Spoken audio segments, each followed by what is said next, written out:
Luka, how did you just handle the emotions of the day playing against your former team? I don't know, honestly. I don't know. It's just so weird, the moments. Felt like I don't know what I was doing. And I'm glad we got the win.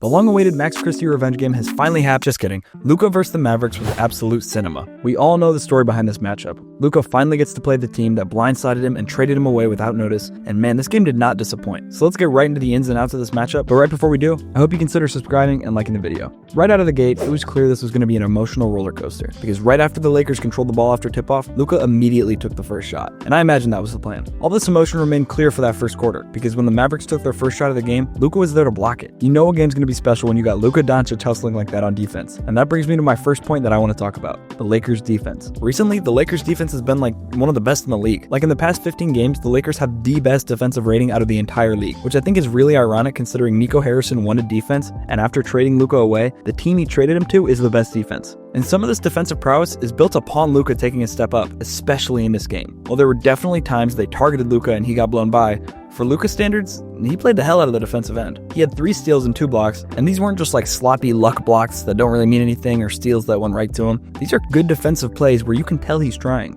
And recently, the whole team has bought in on defense. LeBron has stepped up. Obviously, LeBron's a very good defender when he's trying, but in the past couple years, you can tell he doesn't really care that much. But recently, he's been all in. I don't know what's going on in the Lakers locker room, but it seems JJ Redick has really taken a hold of this group and has really motivated these guys to start getting tough, because their defense has been nothing short of suffocating and gritty. And shout out Rui Hachimura, man. I'd never really noticed how much of a hustler he is, but he tried his ass off guarding Jokic the other night, and he was hustling hard this game too.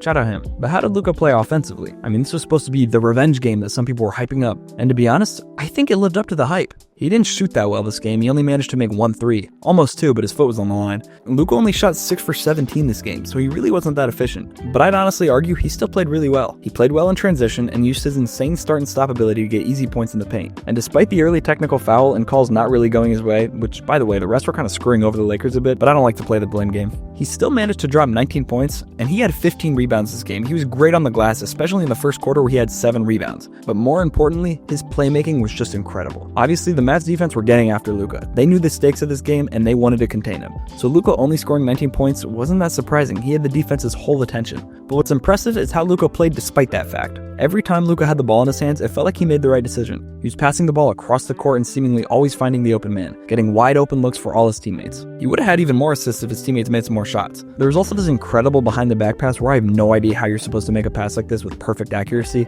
I'm not even sure how you see that in the first place, let alone throw it. Basically, Luka made the most of his gravity and the attention that the defense gives him. And combining that with his unusually good defense, Luka had a great game. He didn't score 40 like some people predicted, but he impacted the game a lot, and if you watched it, you know what I'm talking about. But he definitely had some competition, because his former backcourt teammate Kyrie Irving had a hell of a game. Just like Luka, Kyrie locked in defensively, playing some of the best defense out of anyone on the court. Like Luka, he had 3 steals and 2 blocks, but unlike Luka, Kyrie really wasn't someone the Lakers could attack that often, because Kyrie did a great job staying in front of his man and just being a pest. Not to mention the offense. As excited I was for Luka's game, Kyrie was the best player on the floor for the 40 minutes he played. Kyrie dropped 35 points, 7 rebounds, and 4 assists to go along with the 5 stocks that I previously mentioned. And it was kind of funny because he didn't get these points from the classic slashing jelly Kyrie we know. He was just hitting all his jumpers. Like honestly, Kyrie, despite the Lakers not really having a dominant paint presence, couldn't really score that well inside the paint, but he made up for it with his threes. All game he was hitting shots, and I was honestly convinced he was about to hand the Lakers a loss. But fortunately for Luka, his night wasn't soured, because unlike Kyrie, Luka had his All-NBA caliber teammate in the game. Because LeBron James, despite it being Luka night, really dominated the game in the fourth quarter. Even though he's grandfather age, Bron played the entire fourth quarter, and it was a hell of a quarter for him. After the third, the game was pretty much neck and neck. The Lakers had a bigger lead earlier, but it dwindled down as time went on. But when the fourth quarter began, you could tell who had the better team. And it was so apparent that the Mavs were missing one thing, a quality rim protector. And if they had AD, I think this game could have gone a lot different. But I'm not here to play the what-if game. I don't say it lightly when I say LeBron dominated the fourth quarter, scoring 16 of his 27 points in that quarter alone with a blistering 7 for 9 shooting.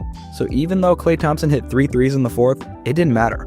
With LeBron's insane fourth quarter play, the Lakers' suffocating defense, and PJ Washington going 0 for 9 for the Mavericks, the Lakers managed to pull through with a win 107-99, on the same night that Nico Harrison himself was in the building watching. Honestly, I have no idea why Nico Harrison would show up to this game. You're just going to embarrass yourself. but I guess Lakers fans love him, so maybe he just wanted to be looked at in a positive light for once. Anyways, I'm really excited for the Mavs to get AD back, or just a center in general. Missing Gafford, AD, and Derek Lively is seriously killing the Mavericks. And as much as the front office is making me mad, I want to see these players succeed in a fair environment where everyone's playing. And for the Lakers, I'm hoping this is a good sign of what's to come. Hopefully they continue being bought in on the defensive end, and hopefully Luka keeps playing the way he's played the past 2 games and doesn't revert back to the slow start he had after the initial trade. I don't think he will. I think Luka's too good of a player to make that kind of stuff the norm. And by the way, I know some people were iffy about the LeBron-Luka fit, but it seems to be working. I guess when you have 2 players of such incredible caliber, they'll make it work. Anyways, if you enjoyed this video, I really hope you consider subscribing. We're on the cusp of 1,000 subscribers, which is crazy, and it means a lot to me. With that being said, hope you all have a great day. Peace.